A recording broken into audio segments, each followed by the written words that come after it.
மைசூர்ல பாத்தீங்கன்னா art work வந்துட்டு நிறைய இம்பார்ட்டன்ஸ் கொடுப்பாங்க. இங்க பாத்தீங்கன்னா ரோடு பக்கத்துலயே இந்த மாதிரி பியூட்டிஃபுல் ஆர்ட் ஒர்க் எல்லாம் பண்ணிட்டு இருக்காங்க. இந்த போர்சிலின் வாசஸ் எல்லாம் பாத்தீங்கன்னா அவ்வளவு அழகா இருக்கு. அது மட்டும் இல்லாம ஐடல்ஸ் எல்லாம் ப்ரிப்பேர் பண்ணிட்டு இருக்காங்க. வீட்டுல வச்சா அழகா இருக்கும். ஆனா குட்டீஸ் இருந்தா மட்டும் கொஞ்சம் டேஞ்சர், உடைச்சிருவாங்க. குட்டீஸ்ன உடனே நம்மளுக்கு அடுத்தது என்ன வருது? குட்டீஸ் கிச்சன்ல சூப்பரான ஒரு விருந்து நம்மளுக்காக காத்துட்டு இருக்கு. அது என்னன்னு போய் பார்த்துட்டு வந்துருங்க.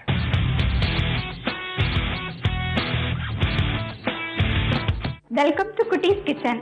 இன்னைக்கு ஒரு புது ரெசிபியை உங்களுக்கு செஞ்சு காட்ட போறேன். என்ன ரெசிபியா? Chocolate panini toast. புதுசா இருக்குல்ல நேம். இது சாக்லேட்டும் பிரெட்டும் சேர்ந்து ஒரு ரெசிபி. இதுக்கு தேவையான இன்கிரீடியன்ஸை ஃபர்ஸ்ட் பார்ப்போம். வெண்ணெய், தேன், பிரெட், ஆப்பிள், சாக்லேட் துருவனது. இது எப்படி ப்ரிப்பேர் பண்றதுன்னு உங்களுக்கு செஞ்சு காட்டுறேன். ஸ்டவ் ஆன் பண்ணிக்கோங்க. இப்போ ஒரு பிரெட் ஸ்லைஸ் எடுத்துக்கிட்டு கொஞ்சம் வெண்ணெய் இதில் தடவிக்கணும். பேன் கொஞ்சம் ஹீட் ஆகட்டும். அதுக்குள்ள பிரெட் ஸ்லைஸ்ல ஒரு பக்கமா வெண்ணெயை தடவிக்கோங்க. தடவிக்கிட்டு கொஞ்சம் இதுலயும் வெண்ணெய் போட்டுக்கோங்க.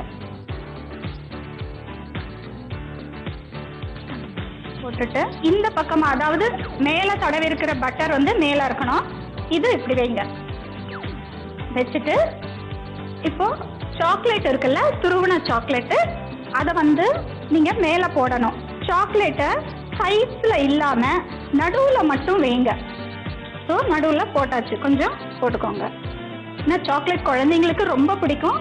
பிரெட்டோடனா இன்னும் ரொம்ப டேஸ்டியா இருக்கும். இப்போ இதுக்கு மேல ஆப்பிள் இந்த மாதிரி ரவுண்ட் ரவுண்டா கட் பண்ணிக்கோங்க. இந்த ஆப்பிளை இப்போ இதுக்கு மேல வைக்கிறோம்.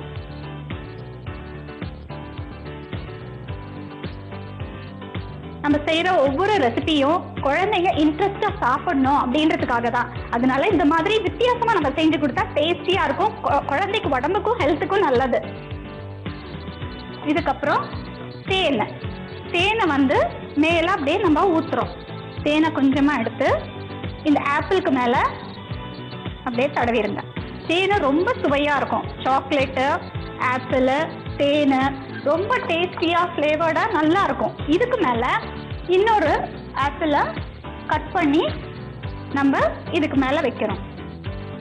இதுக்கு மேல இன்னொரு பிரெட் ஸ்லைஸ்ல கொஞ்சம் பட்டர் தடவிக்கோங்க. ஃப்ளேம் எப்போதும் சின்னதாகவே இருக்கட்டும், இல்லைன்னா சாக்லேட் உருகிடும். தடவியாச்சு. இதுக்கு மேலே இதில் வைக்கிறோம். சாண்ட்விச் மாதிரி தான் இருக்கும். குழந்தைங்களுக்கு ரொம்ப பிடிக்கும். ஏன்னா சாக்லேட்டு, தேனை எல்லாமே ஆட் பண்ணியிருக்கிறதுனால. இதுக்கு மேலே ஒரு காலியான பேன், ஒரு ப்ரெஷர் குக்கரோ பேனோ எடுத்துக்கோங்க. இது வந்து ஜஸ்ட் கொஞ்சம் நல்லா எல்லாமே ஒன்றா இருக்கணும் இல்லையா ஸ்டஃப் பண்ணுறதுக்கு.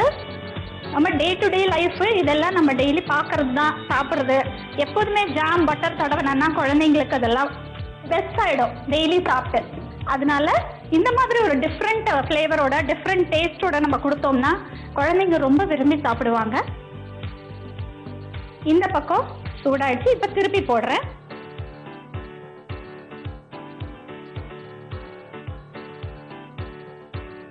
குட்டீஸை வந்து நம்ம இம்ப்ரெஸ் பண்ணி நம்ம நல்லா செஞ்சு கொடுத்து அவங்கள இம்ப்ரெஸ் பண்ணணும் அப்படின்றதுக்காக தான் இந்த குட்டீஸ் கிச்சனை நாங்கள் எடுத்திருக்கோம்.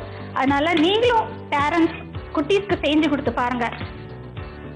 நம்மளும் கடைக்கெல்லாம் போகணும் அப்படின்னு இல்லாமல் குட்டீஸ் வந்து நீங்கள் செஞ்சு கொடுத்தா போதும், எதை செஞ்சு கொடுக்குறீங்களோ அதை சாப்பிட்றேன்னு சொல்லிட்டு குட்டீஸும் விரும்பி சாப்பிடுவாங்க. இந்த மாதிரி வெரைட்டியாக நம்ம செஞ்சு கொடுத்தோம்னா ரொம்ப நல்லாயிருக்கும். பாருங்க,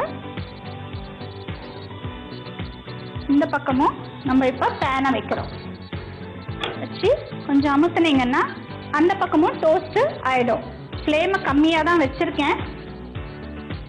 இந்த சாக்லேட்டு, ஆப்பிள் இதெல்லாம் இருக்கிறதுனால குழந்தைங்களுக்கு ரொம்ப பிடிக்கும். இது நியூட்ரிஷனும் கூட. இந்த மாதிரி டிஃப்ரெண்ட்டாக நீங்கள் பண்ணி கொடுத்தீங்கன்னா குழந்தைங்க விரும்பி சாப்பிடுவாங்க. இப்போது ரெடி ஆயிடுச்சு. ஸ்டவ் ஆஃப் பண்ணிடுறேன். Chocolate panini toast ready. பார்க்கறதுக்கு வேணா நம்மளுக்கு நல்லா இருக்கலாம், ஆனா குழந்தைங்களுக்கு கொடுத்து பாருங்க, டேஸ்டியா ரொம்ப நல்லா விரும்பி சாப்பிடுவாங்க. நாளைக்கு வேற ஒரு புது ரெசிபியோட உங்களை மீட் பண்றது வரைக்கும் உங்ககிட்ட இருந்து விடை பெறுவது சாந்தி.